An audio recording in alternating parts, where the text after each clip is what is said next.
मेरे प्यारे बच्चों और मेरे साथियों, आज पुनः आपका मैं आपके अपनी YouTube channel physics bye Ravinder sir में हार्दिक स्वागत करता हूं।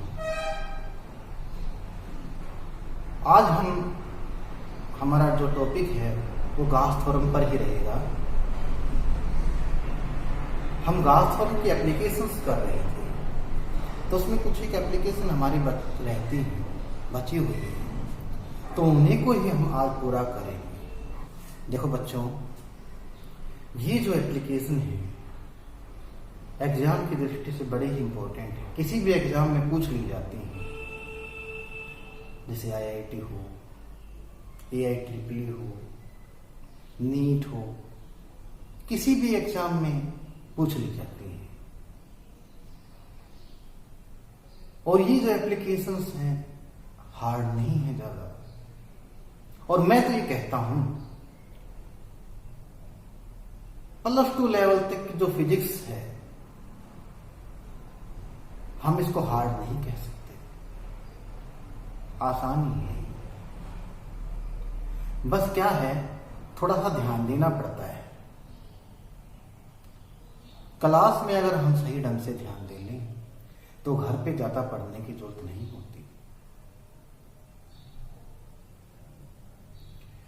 बच्चे मन में सोच लेते हैं कि हमें थोड़ा सा कम समझ में आता है, ऐसा कुछ नहीं है। आज मन बनाइएगा कि आपको गॉस थ्योरम की एप्लीकेशंस करनी है, तो निश्चित तौर पे आपको ये जो एप्लीकेशंस है समझ में आएंगी। और हम भी आपसे प्रॉमिस करते हैं आज हम आपको समझा के ही मानेंगे। तो हम शुरुआत करते हैं। Electric field intensity due to a non conducting spherical charge cell.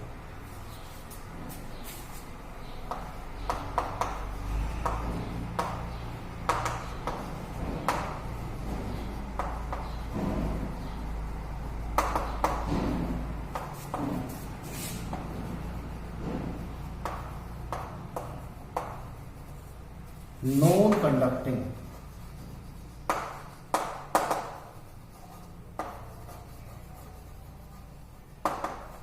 Spherical charge cell.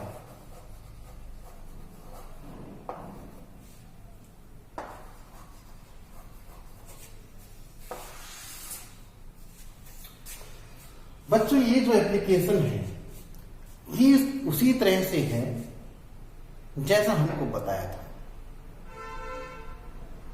Electric field intensity due to a conducting shell में, तो उसमें हमने कंसीडर किया था, एक चार्ज लिया था,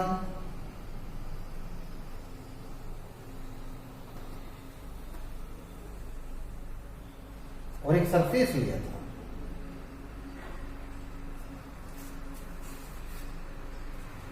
तो जो चार्ज हमने लिया था वो सरफेस के ऊपर डिस्ट्रीब्यूट हो गया था। लेकिन आज क्या है, आज बॉडी हमारी नॉन कंडक्टिंग है, तो चार्ज हमारा सरफेस पे न रह करके थ्रू आउट द बॉडी रहेगा। तो बेटे, दो केस तो इसके अंदर भी वही है। When point P lie outside the cell और when point P lie at the surface. लेकिन क्या है, अगर हम इसके अंदर की बात करें तो जैसे यहां पर कोई भी हम पॉइंट कंसीडर करते हैं, ये पॉइंट हमने जैसे कंसीडर कर लिया पॉइंट P, तो इसके थ्रू हमें गॉसियन सरफेस ड्रा करना पड़ता है। ये गॉसियन सरफेस हमने ड्रा कर लिया, तो रेडियस इसमें क्या हुई, रेडियस हमने इसमें R मान ली। देखो बेटे, जैसा आप सभी को पता है R हमने यहां पे रेडियस कंसीडर की हुई है, और ये हमारा क्या है, small surface area, small surface element. किससे इंडिकेट करते हैं इसको, DS से। और यहां पे हमने पॉइंट P कंसीडर किया हुआ है, और हमने आपको कल बताया था total charge on the sphere वो कितना था, Q था। लेकिन आज हमारा नॉन कंडक्टिंग का केस है, क्यू तो टोटल पे था, लेकिन आज क्या है, हमारा चार्ज थ्रू आउट डिस्ट्रीब्यूट है, पूरे के ऊपर हर जगह चार्ज है, और हम ये रीजन कट कर रहे हैं यहां से, तो चार्ज क्यू ना रह करके इस टाइम पे क्या हो गया है, चार्ज क्यू नॉट। अब हम बात कर लेते हैं direction of electric field intensity. तो इस केस में डायरेक्शन इलेक्ट्रिक फील्ड इंटेंसिटी क्या होगी, अवे फ्रॉम द सेंटर, तो ये डायरेक्शन होगी, यानी कि अवे फ्रॉम द चार्ज। और बात करें हम यूनिट वेक्टर की, तो वो क्या होता है, normal to the surface area, तो उसकी डायरेक्शन भी फिर यही हो गई, यूनिट वेक्टर की डायरेक्शन भी वही, ए की डायरेक्शन भी वही। इसका मतलब एंगल कितना बन गया, एंगल यहां पे बच्चों 0 बना है हमारा। अब हम गॉस थ्योरम अप्लाई करके देख लेते हैं। तो देखो, सरफेस की बात है मान लो, तो इलेक्ट्रिक फील्ड इंटेंसिटी में कोई फर्क नहीं हुआ, चाहे केस हमारा कंडक्टिंग का हो चाहे हमारा नॉन कंडक्टिंग का हो, सेम रहेगा।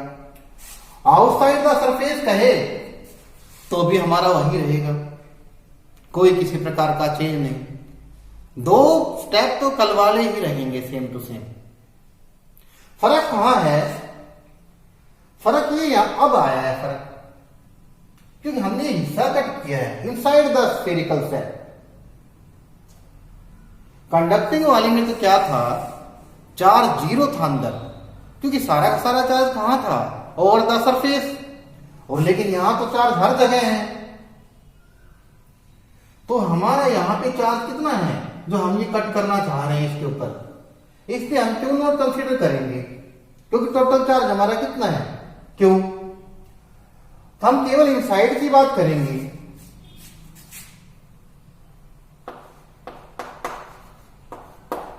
Electric field intensity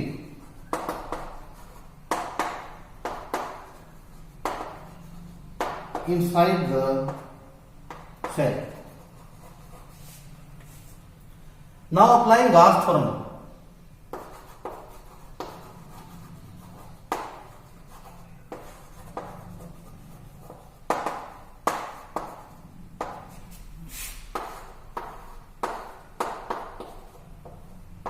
E dot ds, और ये आपको मैंने बताया था, ये सिंबल होता है इंटीग्रेशन का, और E और ds के बीच में क्या लगा हुआ है, ये डॉट प्रोडक्ट। आपको ये भी पता है सरफेस एरिया कैसी क्वांटिटी होती है, सरफेस एरिया एक स्केलर क्वांटिटी होती है, लेकिन हमने यहां पे क्या दिखा रखा है, वेक्टर। तो ये जो वेक्टर दिखाया हुआ है ये हमारे इस यूनिट वेक्टर की डायरेक्शन है, यानी कि perpendicular to the surface area, normal to the surface area. Charge हमने कर लिया था क्यू, लेकिन आज चार्ज हमारे पास कितना रह गया, क्यू डैश, क्योंकि हमने हिस्सा कट कर लिया, क्यू तो टोटल पे था ना। और परमिटिविटी हम क्या ले रहे थे कल, अब साइलेंट नोट ली थी, आज हम क्या ले रहे हैं, अब साइलेंट। ऐसा क्यों भाई, क्योंकि कल हमने देखा था अंदर से वो खाली था, और आज हमारे स्फीयर क्या है, अंदर से भी भरा हुआ है, तो यानी कि मीडियम वाली परमिटिविटी हमें लेनी पड़ेगी। तो ये क्या है, परमिटिविटी ऑफ मीडियम।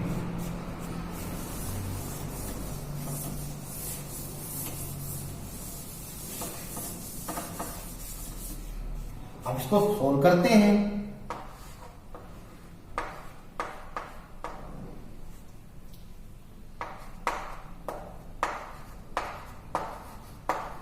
तो ये वेक्टर हमने हटाया और इसके बदले में हमने यहां पे क्या लगा दिया, यूनिट वेक्टर, क्योंकि ये इसी की डायरेक्शन यहां पे शो की हुई है।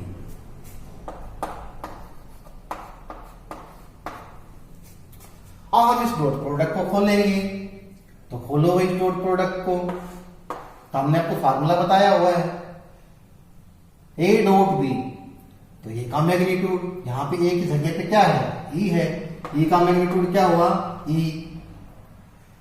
बी की जगह पे यहां पे क्या है, एन यूनिट वेक्टर, तो इसका मैग्नीट्यूड कितना हुआ, 1। और फिर कोसाइन ऑफ एंगल बताया था, कोस थीटा, तो थीटा यहाँ पे कितना है, इस केस में थीटा 0 हुआ, क्योंकि दोनों के दोनों क्या है, दोनों के दोनों सेम डायरेक्शन में एक्ट कर रहे हैं। और ds हमारा क्या रहेगा, ds हमारा सेम रहेगा, q डैश अपॉन एप्सिलॉन।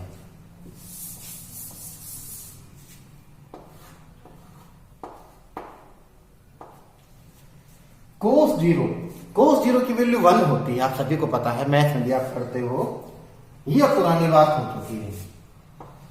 और ds क्या हुआ, ds सेम है हमारा, q dash epsilon.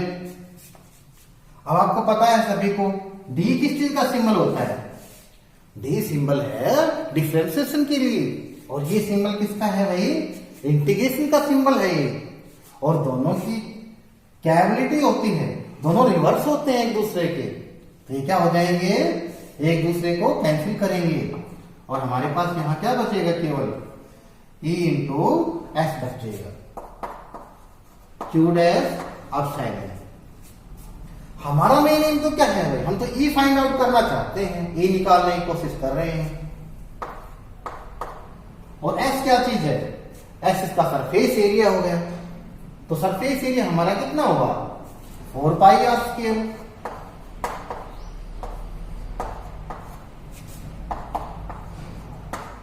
q dash epsilon.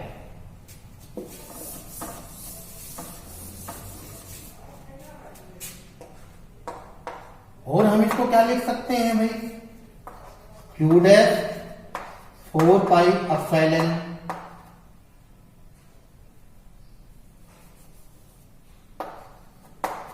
Four pi r square epsilon.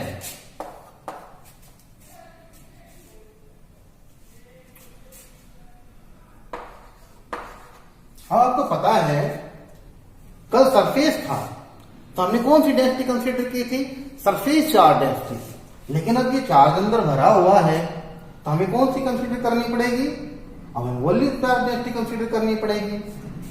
If rho is volume charge density,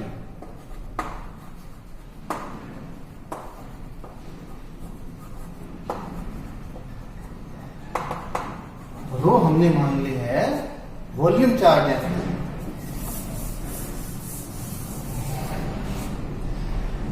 सो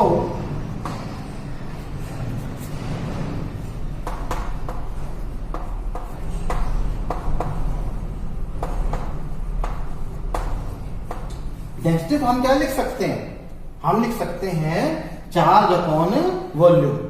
तो चार्ज हमारे यहां पे क्या है, चार्ज हमारा यहाँ पे q डैश है, और वॉल्यूम कितना है भाई, 4/3 पाई आर क्यूब। हम इसको q डैश के लिए सोल्व कर लेते हैं। So q dash is equal to rho 4/3 pi r cube. अब ये जो q डैश की वैल्यू आई है, हम इसको यहां इस इक्वेशन में रख देते हैं, और इस इक्वेशन को हम नाम दे देते हैं इक्वेशन नंबर फर्स्ट। तो रख दो भाई, इसको पुट करो वहां पे।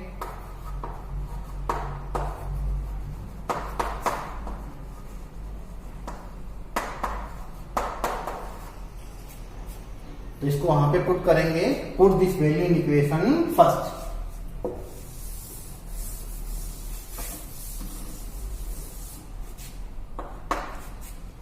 रो 4/3 पाई आर क्यूब,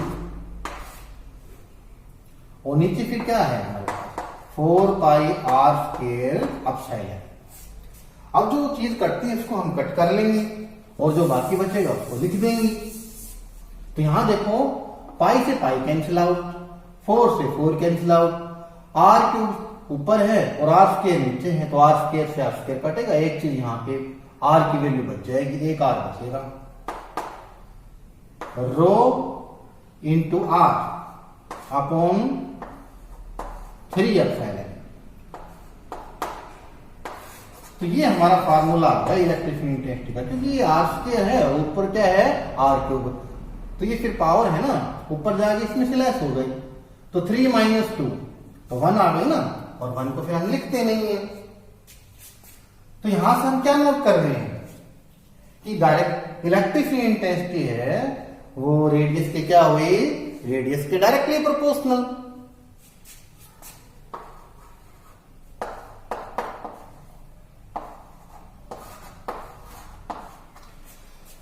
तो ये केस था हमारा नॉन कंडक्टिंग का। बाकी जो बचे हुए दो केस है, जैसे eight the surface, outside the surface, वो तो सेम ही रहेंगे कंडक्टिंग वाले की तरह से, उनमें किसी प्रकार का कोई चेंज नहीं है। अब हम ग्राफ प्लॉट करके देखते हैं।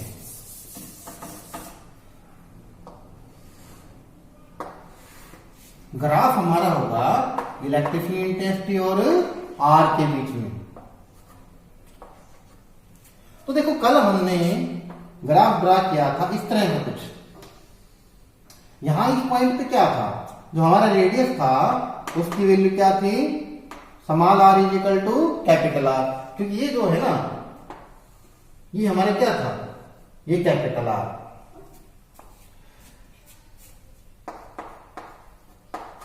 तो वहां पे इनवर्सली प्रोपोर्शनल था, तो इनवर्सली प्रोपोर्शनल के लिए ग्राफ आया 1/r² के लिए। और आज हमारे पास क्या है, E directly proportional to R।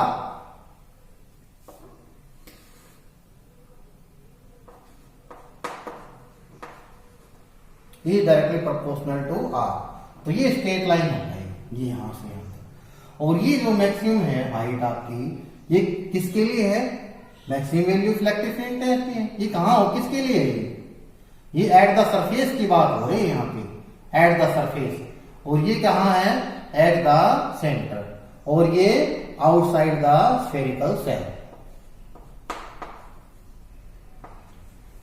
तो ये जो नॉन कंडक्टिंग वाला है, इसके अंदर इस तरह से ग्राफ हम प्लॉट करेंगे।